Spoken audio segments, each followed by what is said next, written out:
This is a much different team that you're playing than Denver. Just what's the challenge of kind of shifting gears quickly to an entirely different approach, probably defensively for you guys? Yeah, it's just that. We know it's going to be a different style of game, a lot more pick and rolls.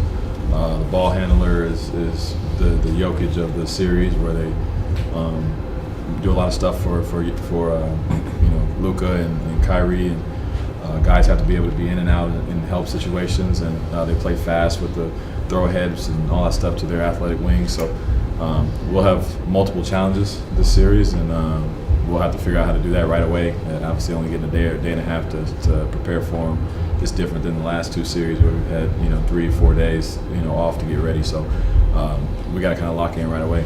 How are you feeling physically? Just kind of getting to where you want to be. Getting better. With these things, this you play 38 minutes, it's going to be sore for the next couple of days, but after you get a lot of treatment, a lot of rest, like I've had over the last few days, it feels really good going into the game. Just going to be one of those cycles you have to deal with. Is it the kind of thing where when you play, does it get worse, or can you like with the rest days still keep improving the injury overall, or kind of how does that dynamic work with it? Yeah, it honestly depends on if you can get throughout the game without having any small setback. You have some movements that really kind of jar it or cause the pain to go up really quickly, and it kind of stays there for a little while.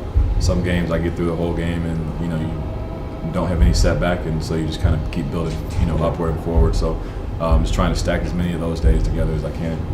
What's your history like with Kyrie over the years? Are there a lot of memorable battles, a lot of head-to-heads that stand out? Or? Man, he's a nightmare to guard. But he's been in the East most of the time, so I've only gotten to play against him a few times a year.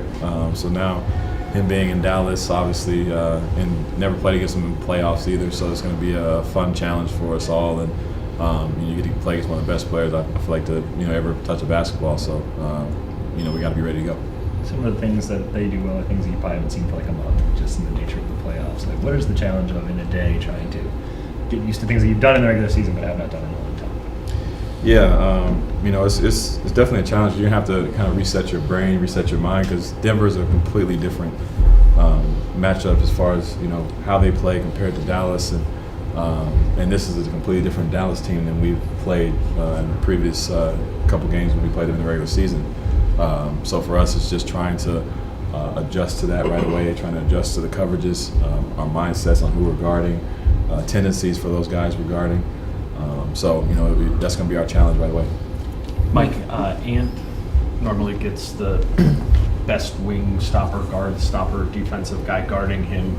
I'd imagine earlier in your career that was often the guy that was guarding you, and Ant's getting it now. What is the difference for you, like feeling that when it's maybe not the best perimeter defender guarding you? It's obviously a lot less pressure on you as guys who are guarding you now, or maybe they're second or third or whoever in line as far as their defenders go on the perimeter, and it's an opportunity to be a little bit more aggressive. It's an opportunity to try to get the ball in your hands and have more actions kind of flow through you when Ant's getting hounded, or they're trying to tire him out, or they're doubling him or something like that. If I'm getting a guy closing out to me full speed, I'm at an advantage, and I try to use that advantage if I can get that ball on time. So that's just been how it's been over the last year and a half being here, especially with the guys we have on the team. So I just got to be able to be aggressive when I get that ball. Mike, is it done in your mind all who might own the team after the season? Not at all. Actually, not at all, honestly. Mike, for a guy like Ant, what does a run to the Western Conference Finals, this type of playoff experience, and then what he's about to get in this Western Conference Finals, do for him as far as his learning curve to becoming the star that he hopes to be?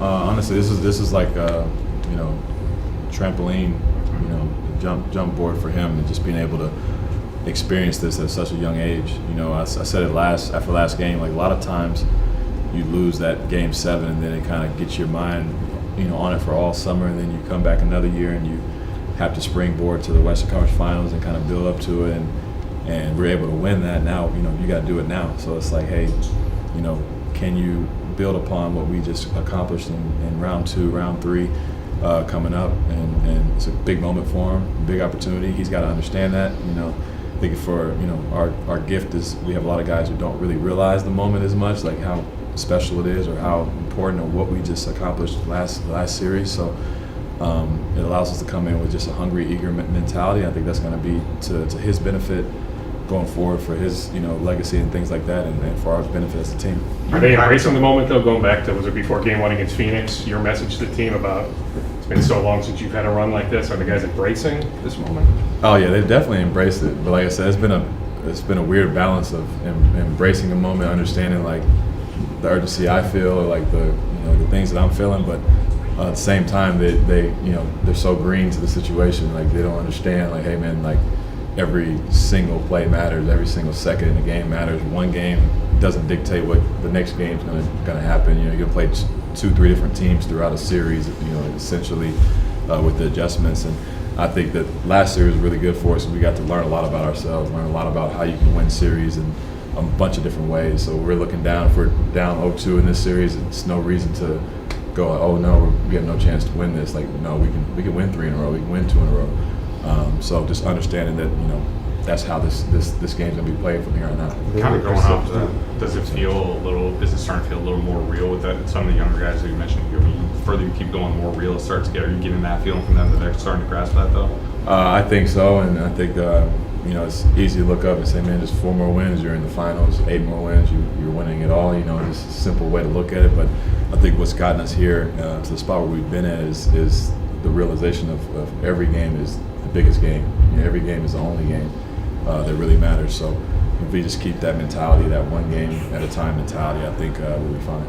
During the last series, there's maybe a perception that whoever won between you and Denver is likely to represent the West in the finals. Is that something that you guys heard address? Do you try to block that out of your mind, or how do you do that?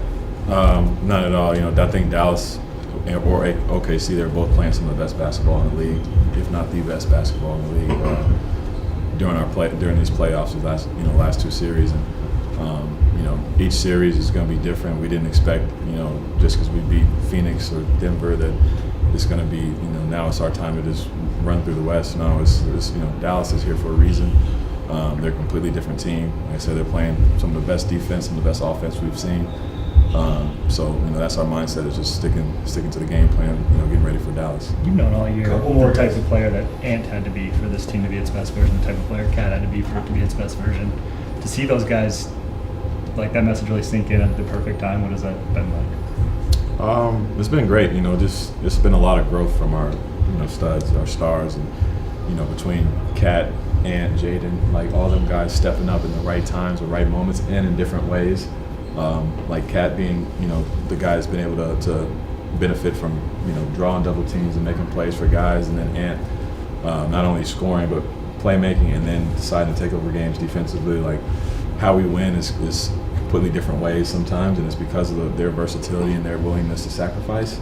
Jaden as well. I think Jaden's going to be a big key to that. Is he puts a lot of takes a lot of pressure off of those guys when he's able to get into his rhythm and score and defend the way he does. So I'm just proud of them so far, and I think they'll just keep doing it. Hey Mike, your personality seems like it couldn't be any more different than Ant's.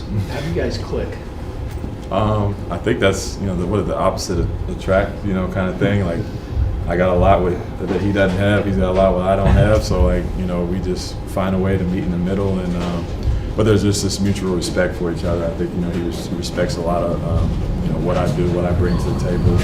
I respect so much of his work ethic and things that obviously he can do for our team, and want to see him be the best person he can be. And I think he realizes that and just respects that a lot. Last one, guys. Do you think the lack of runs like this in your career is maybe why you've flown under the radar a little bit? Possibly. We always, my teams have always kind of ran into that wall.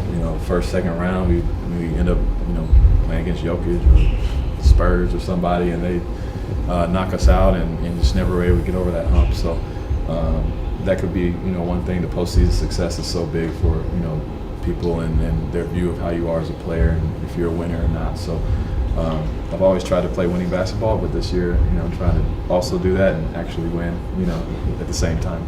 Not too late. Not too late. Not too late. Thank you, Mike.